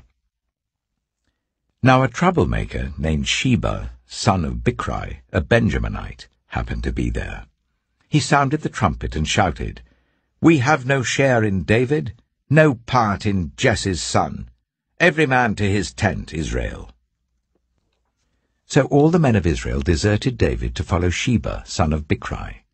But the men of Judah stayed by their king all the way from the Jordan to Jerusalem. When David returned to his palace in Jerusalem, he took the 10 concubines he had left to take care of the palace and put them in a house under guard. He provided for them, but had no sexual relations with them. They were kept in confinement till the day of their death, living as widows. Then the king said to Amasa, Summon the men of Judah to come to me within 3 days, and be here yourself. But when Amasa went to summon Judah, he took longer than the time the king had set for him. David said to Abishai, Now Sheba, son of Bichri, will do us more harm than Absalom did. Take your master's men and pursue him, or he will find fortified cities and escape from us. So Joab's men and the Kerethites and the Pelethites and all the mighty warriors went out under the command of Abishai. They marched out from Jerusalem to pursue Sheba, son of Bichri. While they were at the great rock in Gibeon, Amasa came to meet them. Joab was wearing his military tunic, and strapped over it at his waist was a belt with a dagger in its sheath. As he stepped forward, it dropped out of its sheath. Joab said to Amasa, How are you, my brother? Then Joab took Amasa by the beard with his right hand to kiss him. Amasa was not on his guard against the dagger in Joab's hand, and Joab plunged it into his belly, and his intestines spilled out onto the ground. Without being stabbed again, Amasa died. Then Joab and his brother Abishai pursued Sheba, son of Bichri.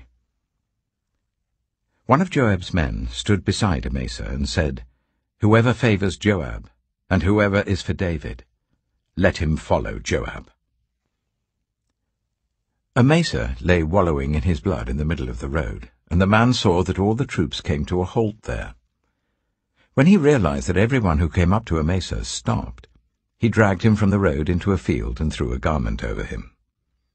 After Amasa had been removed from the road, everyone went on with Joab to pursue Sheba, son of Bichri. Sheba passed through all the tribes of Israel to Abel-Beth-Maachah, and through the entire region of the Bichrites, who gathered together and followed him. All the troops with Joab came and besieged Sheba in Abel-Beth-maachah. They built a siege ramp up to the city, and it stood against the outer fortifications. While they were battering the wall to bring it down, a wise woman called from the city, "Listen! Listen! Tell Joab to come here so that I can speak to him." He went towards her, and she asked, "Are you Joab?" "I am," he answered. She said, "Listen to what your servant has to say." "I'm listening," he said. She continued, "Long ago they used to say, 'Get your answer at Abel,' and that settled it. We are the peaceful and faithful in Israel. You are trying to destroy a city that is a mother in Israel. Why do you want to swallow up the Lord's inheritance?" "Far be it from me," Joab replied. "Far be it from me to swallow up or destroy. That is not the case. A man named Sheba, son of Bichri, from the hill country of Ephraim, has lifted up his hand against the king, against David. Hand over this one man, and I'll withdraw from the city." The woman said to Joab, "His head will be thrown to you from the wall." Then the woman went to all the people with her wise advice, and they cut off the head of Sheba, son of Bichri, and threw it to Joab.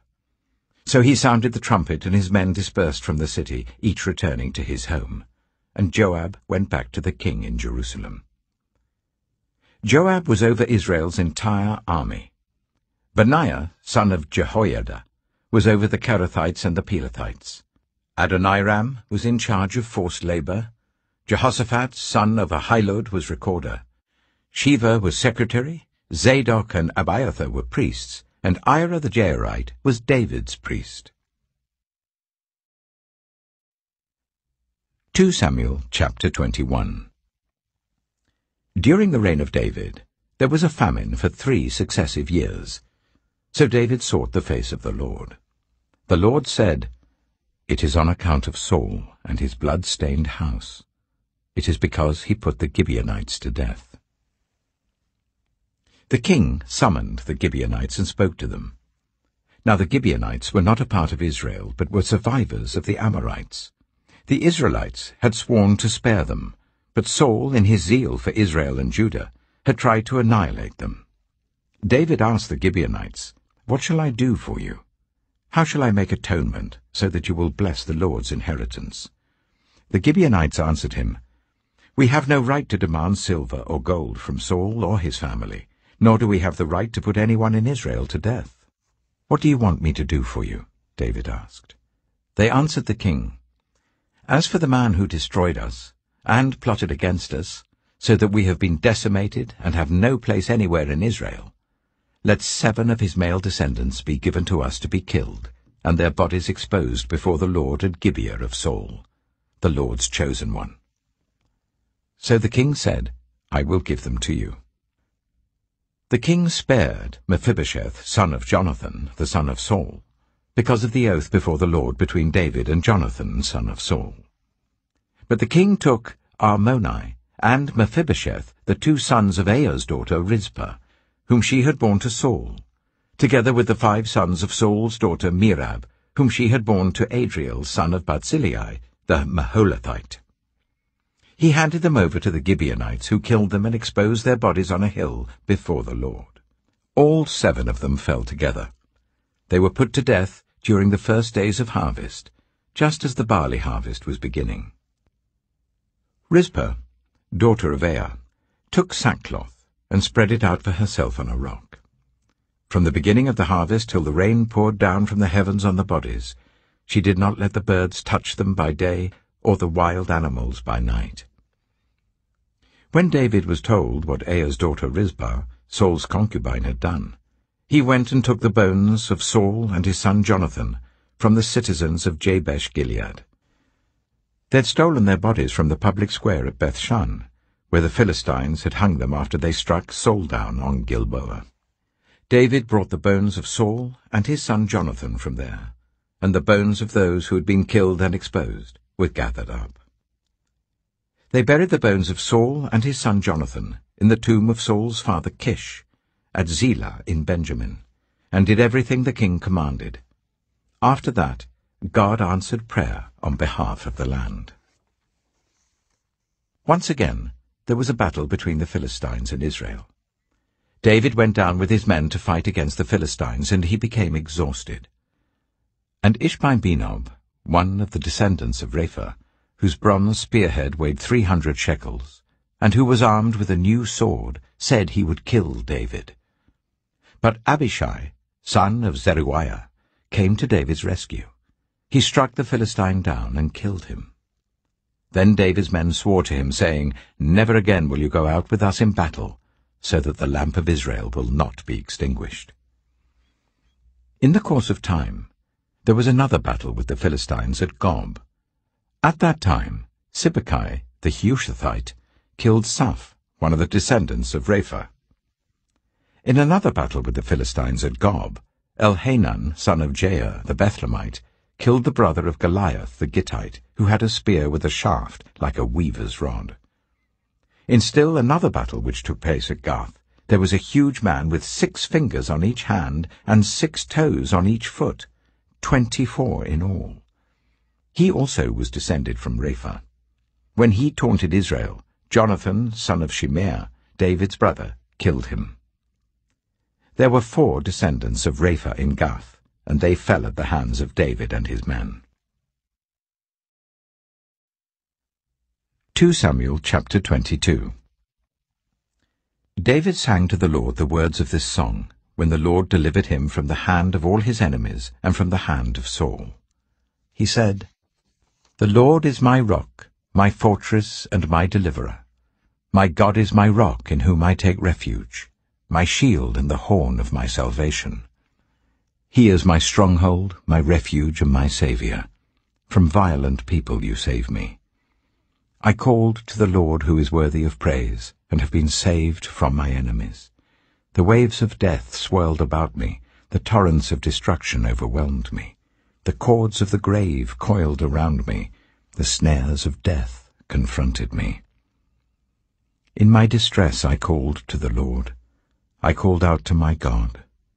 From his temple he heard my voice. My cry came to his ears. The earth trembled and quaked. The foundations of the heavens shook. They trembled because he was angry. Smoke rose from his nostrils. Consuming fire came from his mouth. Burning coals blazed out of it. He parted the heavens and came down. Dark clouds were under his feet. He mounted the cherubim and flew. He soared on the wings of the wind. He made darkness his canopy around him, the dark rain clouds of the sky. Out of the brightness of his presence bolts of lightning blazed forth. The Lord thundered from heaven, the voice of the Most High resounded. He shot his arrows and scattered the enemy. With great bolts of lightning he routed them. The valleys of the sea were exposed, and the foundations of the earth laid bare at the rebuke of the Lord, at the blast of breath from his nostrils. He reached down from on high and took hold of me. He drew me out of deep waters. He rescued me from my powerful enemy, from my foes who were too strong for me. They confronted me in the day of my disaster, but the Lord was my support. He brought me out into a spacious place. He rescued me because he delighted in me. The Lord has dealt with me according to my righteousness. According to the cleanness of my hands he has rewarded me. For I have kept the ways of the Lord. I am not guilty of turning from my God. All his laws are before me. I have not turned away from his decrees. I have been blameless before him, and have kept myself from sin. The Lord has rewarded me according to my righteousness, according to my cleanness in his sight. To the faithful, you show yourself faithful. To the blameless, you show yourself blameless. To the pure, you show yourself pure. But to the devious, you show yourself shrewd. You save the humble, but your eyes are on the haughty to bring them low. You, Lord, are my lamp. The Lord turns my darkness into light. With your help I can advance against a troop. With my God I can scale a wall. As for God, his way is perfect. The Lord's word is flawless. He shields all who take refuge in him. For who is God besides the Lord? And who is the rock except our God? It is God who arms me with strength and keeps my way secure. He makes my feet like the feet of a deer. He causes me to stand on the heights. He trains my hands for battle. My arms can bend a bow of bronze. You make your saving help my shield. Your help has made me great. You provide a broad path for my feet, so that my ankles do not give way. I pursued my enemies and crushed them. I did not turn back till they were destroyed. I crushed them completely, and they could not rise. They fell beneath my feet. You armed me with strength for battle. You humbled my adversaries before me. You made my enemies turn their backs in flight, and I destroyed my foes. They cried for help, but there was no one to save them. To the Lord, but he did not answer. I beat them as fine as the dust of the earth. I pounded and trampled them like mud in the streets. You have delivered me from the attacks of the peoples. You have preserved me as the head of nations. People I did not know now serve me. Foreigners cower before me. As soon as they hear of me, they obey me. They all lose heart. They come trembling from their strongholds. The Lord lives. Praise be to my rock. Exalted be my God, the rock, my Saviour. He is the God who avenges me, who puts the nations under me, who sets me free from my enemies. You exalted me above my foes. From a violent man you rescued me. Therefore I will praise you, Lord, among the nations. I will sing the praises of your name. He gives his king great victories. He shows unfailing kindness to his anointed, to David and his descendants forever. 2 Samuel chapter 23. These are the last words of David. The inspired utterance of David, son of Jesse, the utterance of the man exalted by the Most High, the man anointed by the God of Jacob, the hero of Israel's songs.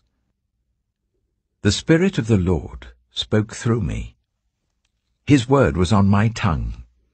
The God of Israel spoke. The Rock of Israel said to me, When one rules over people in righteousness, when he rules in the fear of God, he is like the light of morning at sunrise on a cloudless morning, like the brightness after rain that brings grass from the earth. If my house were not right with God, surely he would not have made with me an everlasting covenant, arranged and secured in every part. Surely he would not bring to fruition my salvation and grant me my every desire. But evil men are all to be cast aside like thorns, which are not gathered with the hand. Whoever touches thorns uses a tool of iron or the shaft of a spear. They are burned up where they lie. These are the names of David's mighty warriors. Josheb-Bashebeth, a Tachimonite, was chief of the three. He raised his spear against 800 men whom he killed in one encounter. Next to him was Eleazar, son of Dodai the Ahohite. As one of the three mighty warriors, he was with David when they taunted the Philistines gathered at Pasdammim for battle. Then the Israelites retreated, but Eleazar stood his ground and struck down the Philistines till his hand grew tired and froze to the sword. The Lord brought about a great victory that day. The troops returned to Eleazar, but only to strip the dead. Next to him was Shammah, son of Agi, the Hararite. When the Philistines banded together at a place where there was a field full of lentils, Israel's troops fled from them. But Shammah took his stand in the middle of the field. He defended it and struck the Philistines down, and the Lord brought about a great victory. During harvest time, 3 of the 30 chief warriors came down to David at the cave of Adullam, while a band of Philistines were encamped in the valley of Rephaim. At that time David was in the stronghold, and the Philistine garrison was at Bethlehem. David longed for water, and said, "Oh, that someone would get me a drink of water from the well near the gate of Bethlehem." So the 3 mighty warriors broke through the Philistine lines, drew water from the well near the gate of Bethlehem, and carried it back to David. But he refused to drink it. Instead, he poured it out before the Lord.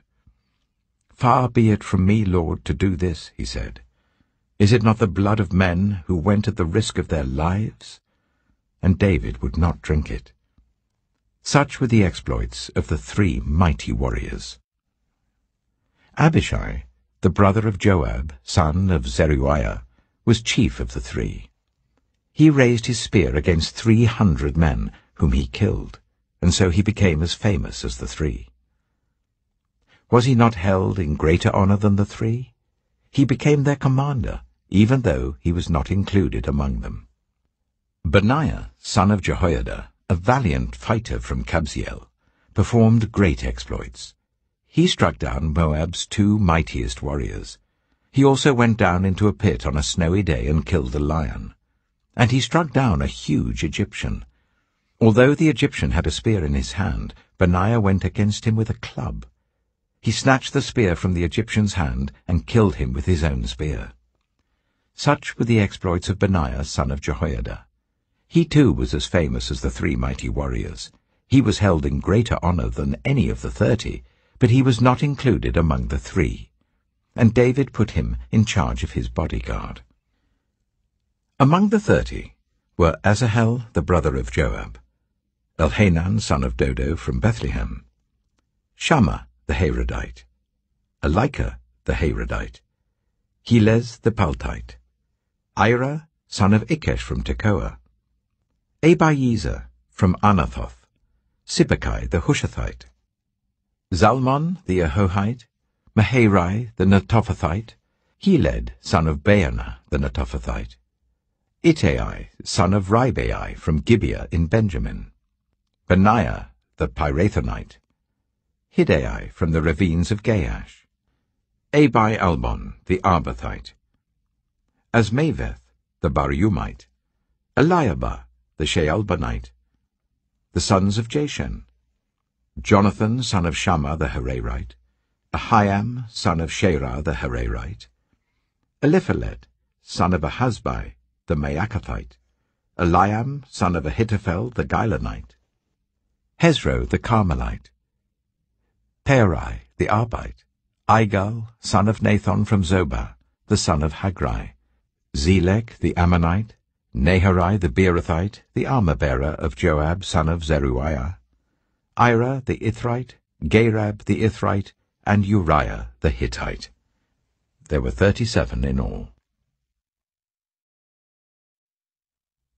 2 Samuel chapter 24. Again the anger of the Lord burned against Israel, and he incited David against them, saying, "Go and take a census of Israel and Judah."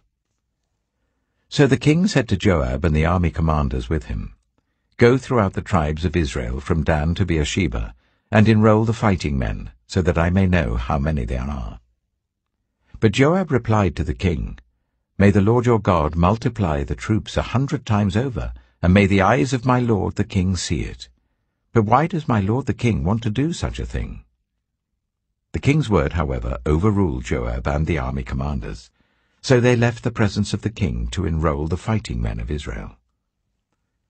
After crossing the Jordan, they camped near Aroer, south of the town in the gorge, and then went through Gad and on to Jazer.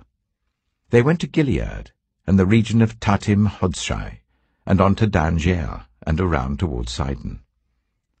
Then they went towards the fortress of Tyre, and all the towns of the Hivites and Canaanites. Finally, they went on to Beersheba in the Negev of Judah. After they had gone through the entire land, they came back to Jerusalem at the end of 9 months and 20 days.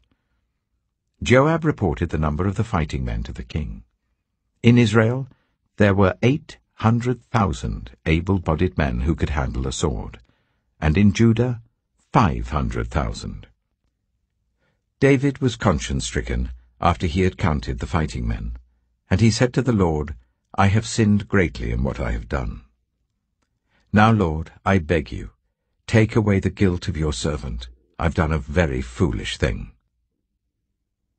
Before David got up the next morning, the word of the Lord had come to Gad, the prophet, David's seer. "Go and tell David, this is what the Lord says. I'm giving you 3 options. Choose one of them for me to carry out against you."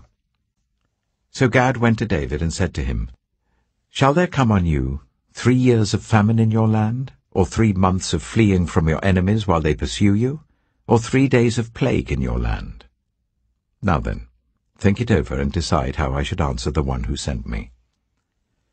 David said to Gad, "I am in deep distress. Let us fall into the hands of the Lord, for his mercy is great, but do not let me fall into human hands." So the Lord sent a plague on Israel from that morning until the end of the time designated, and 70,000 of the people from Dan to Beersheba died. When the angel stretched out his hand to destroy Jerusalem, the Lord relented concerning the disaster, and said to the angel who was afflicting the people, "Enough, withdraw your hand." The angel of the Lord was then at the threshing floor of Araunah the Jebusite. When David saw the angel who was striking down the people, he said to the Lord, "I have sinned. I, the shepherd, have done wrong. These are but sheep. What have they done? Let your hand fall on me and my family." On that day, Gad went to David and said to him, "Go up and build an altar to the Lord on the threshing floor of Araunah the Jebusite." So David went up as the Lord had commanded through Gad. When Araunah looked and saw the king and his officials coming towards him, he went out and bowed down before the king with his face to the ground. Araunah said, "Why has my lord the king come to his servant?" "To buy your threshing floor," David answered, "so that I can build an altar to the Lord, that the plague on the people may be stopped." Araunah said to David, "Let my lord the king take whatever he wishes and offer it up. Here are oxen for the burnt offering, and here are threshing sledges and ox yokes for the wood. Your majesty, Araunah gives all this to the king."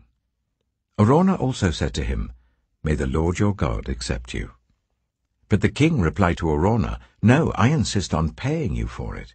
I will not sacrifice to the Lord my God burnt offerings that cost me nothing." So David bought the threshing floor and the oxen, and paid 50 shekels of silver for them. David built an altar to the Lord there, and sacrificed burnt offerings and fellowship offerings. Then the Lord answered his prayer on behalf of the land, and the plague on Israel was stopped.